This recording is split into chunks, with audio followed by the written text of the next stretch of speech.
जय माता दी दोस्तों। वर्ल्ड बेस्ट मैजिक में आपका हार्दिक स्वागत है। कैसे हैं आप सब, ये बताने के लिए कमेंट बॉक्स में जय माता दी ज़रूर लिखें।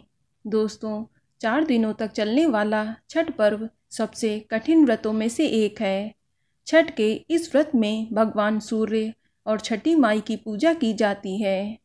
छठ को सुहाग की रक्षा के लिए भी महिलाएं रखती हैं।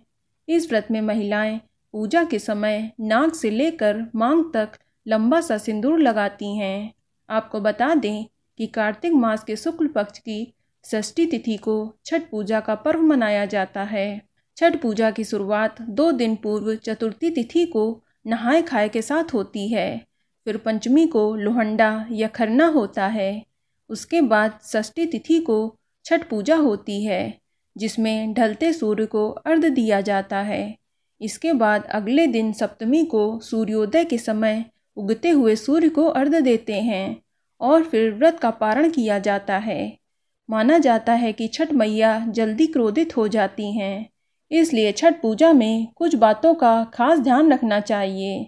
तो चलिए जानते हैं कि छठ पूजा के दिन क्या करें और क्या ना करें। तो सबसे पहले बात करेंगे कि छठ पूजा में क्या करना चाहिए। दोस्तों, छठी मैया का प्रसाद बनाते समय पूरी पवित्रता का ध्यान रखना चाहिए। हमेशा नहा कर ही छठी मैया का प्रसाद बनाना चाहिए। छठी मैया के प्रसाद में गुड़ और आटे की विशेष मिठाई, जिसे ठेकुआ कहते हैं, ये जरूर बनाना चाहिए। और ध्यान रखें कि छठ पूजा में सूर्य को अर्घ्य अवश्य दें। बिना सूर्य के अर्घ्य के छठ पूजा का व्रत पूर्ण नहीं हो सकता है। और इस बात का विशेष ध्यान रखें कि छठ पूजा व्रत करने वाले को भगवान सूर्य को अर्घ्य देने के लिए तांबे के पात्र का ही इस्तेमाल करना चाहिए। दोस्तों, छठ पूजा में बांस की टोकरी में इस पूजा का सभी सामान रखकर पूजा स्थल तक ले जाना चाहिए, क्योंकि छठ पूजा में बांस की टोकरी का भी विशेष महत्व बताया गया है। और इसके अलावा इस बात का भी ध्यान रखें कि छठ पूजा में जो भी खरना प्रसाद बनाएं, उसमें लौकी, चने की दाल आदि बनाएं। इस प्रसाद में भूलकर भी मूंग या मसूर की दाल का इस्तेमाल नहीं करना चाहिए। आपको बता दें कि छठ पूजा का प्रसाद बनाते समय आपको मौन व्रत रखना चाहिए। आपको उस समय जल तक ग्रहण नहीं करना है। और साथ ही छठ पूजा में अग्नि पूजा भी अवश्य करें। एक हवन पात्र में अग्नि जलाकर उसमें थोड़ा सा भोजन जरूर अर्पित करें। बिना अग्नि पूजा के प्रसाद का भोग अधूरा माना जाता है। दोस्तों, केले के प्रसाद के बिना छठ पूजा अधूरी मानी जाती है।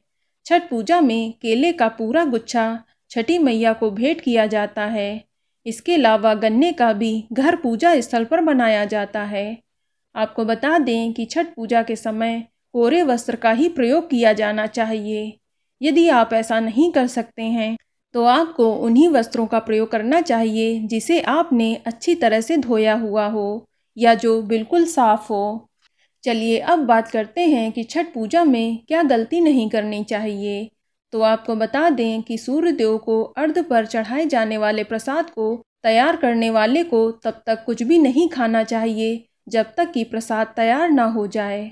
और ध्यान रखें कि भूलकर भी छठी मैया के प्रसाद को पैर ना लगे, वरना छठी मैया क्रोधित हो सकती हैं। दोस्तों, छठी मैया की मनौती को कभी भी भूलना नहीं चाहिए। जो भी मनौती हो उसे समय पर पूरा कर लेना चाहिए। और इस बात का विशेष ध्यान रखें कि सूर्य देव को अर्घ्य देते समय चांदी, स्टील, शीशे या प्लास्टिक के बने लोटे का प्रयोग नहीं करना है। इसके अलावा ध्यान रखें कि छठ का प्रसाद जहां बन रहा है वहां पर भोजन नहीं करना चाहिए। इससे पूजा में अशुद्धि आती है। दोस्तों, छठ का व्रत करने वाले व्यक्ति को अपशब्दों का प्रयोग नहीं करना चाहिए। ऐसा करने से व्रत का फल नहीं मिलता है। और एक बात का ध्यान रखें कि छठ पूजा के 4 दिनों के दौरान भूलकर भी मांस मदिरा का सेवन नहीं करना चाहिए। घर का कोई भी सदस्य मांस मदिरा या धूम्रपान का सेवन ना करे। अगर ऐसा करते हैं तो आपको अनेकों परेशानियों का सामना करना पड़ सकता है। छठ का व्रत रखने वाले को ब्रह्मचर्य का पालन अवश्य करना चाहिए। और छठ पूजा में प्याज, लहसुन का प्रयोग भी वर्जित है। आपको बता दें कि नहाय खाए से लेकर छठ का व्रत समाप्त होने तक व्रती महिला या पुरुष को बिस्तर पर सोना नहीं चाहिए। तो दोस्तों, ये छोटी छोटी बातें हैं जिनको आपको छठ पूजा में विशेष ध्यान रखना है। तो दोस्तों, ये जानकारी आपको अच्छी लगी तो कमेंट में जय माता दी जरूर लिखें, और अगर आपका कोई सवाल हो तो उसे कमेंट बॉक्स में अवश्य पूछ लें। और इस वीडियो को लाइक करें, शेयर करें और साथ ही साथ चैनल को सब्सक्राइब करें। धन्यवाद।